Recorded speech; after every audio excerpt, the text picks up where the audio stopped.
دوستو مارنگ بلوچ کے اس اسٹیٹمنٹ سے کیا ظاہر ہوتا ہے؟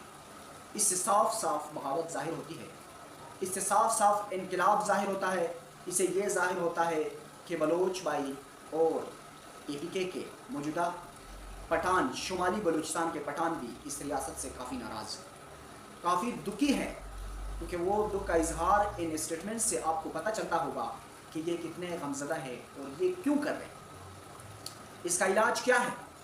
اس مزاحمتی تحریکوں کو روکنے کے لیے ریاست کو کیا اقدامات اٹھانے ہوں گے؟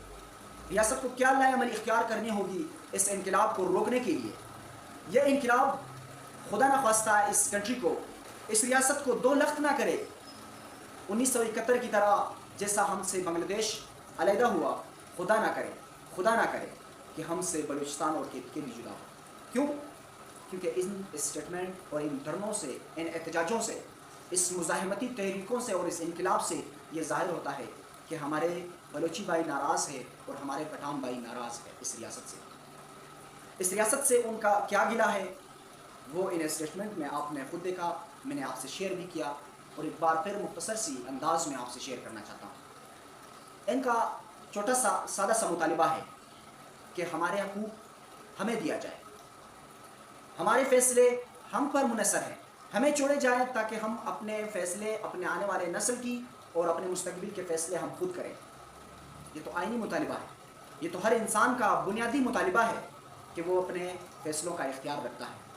اسے اللہ تعالیٰ نے بھی اختیار دیا ہے اور اسے پاکستان کے آئین نے بھی یہ اختیار دیا ہے کہ وہ اپنے آنے والے مستقبل کا فیصلہ خود کرے۔ یہ تو آئینی مطالبہ ہے، اس میں نہ کوئی جنجال ہے، نہ اس میں کوئی ریاست کے خلاف کوئی بات ہے۔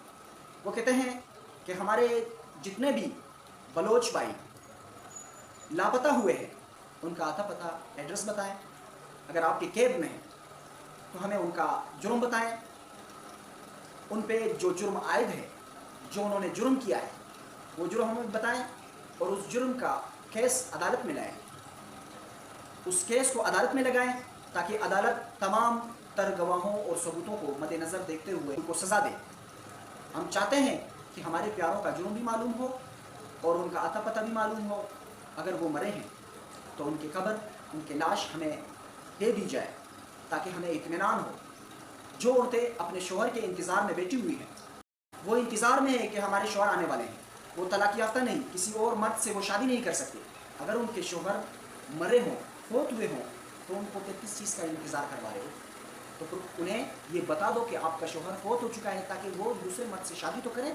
وہ کب تک یوں ہی انتظار میں رہیں گے؟ کیوں ان کو گھروں میں آپ لوگ ان کی زندگیاں برباد کر رہے ہو؟ یہ تو ان کا آئینی مطالبہ ہے۔ اب جب کہ دھرنے میں شہید ہونے والے اور دھرنے میں زخمی ہونے والوں کے متعلق ان کا یہ اسٹیٹمنٹ ہے کہ ہم ریاست سے بھیک نہیں مانگیں گے، نہ کسی قسم کی معاوضہ، نہ کسی قسم کا ہیلپ چاہتے ہیں، ہم اپنی مدد آپ اپنے ان بلوچ بھائیوں کا جو شہید ہوئے ہیں ان کا بھی ہم خود انتظام کریں گے، اور ہم ان کے خون کے بدلے میں ریاست سے معاوضہ نہیں دیں گے۔ جو بھائی اس دھرنے میں، اس جدوجہد میں، اس راجی مچی کے احتجاج میں زخمی ہوئے ہیں ان کا علاج ہم خود کریں گے، چاہے ہمیں چندہ کیوں نہ کرنا پڑے۔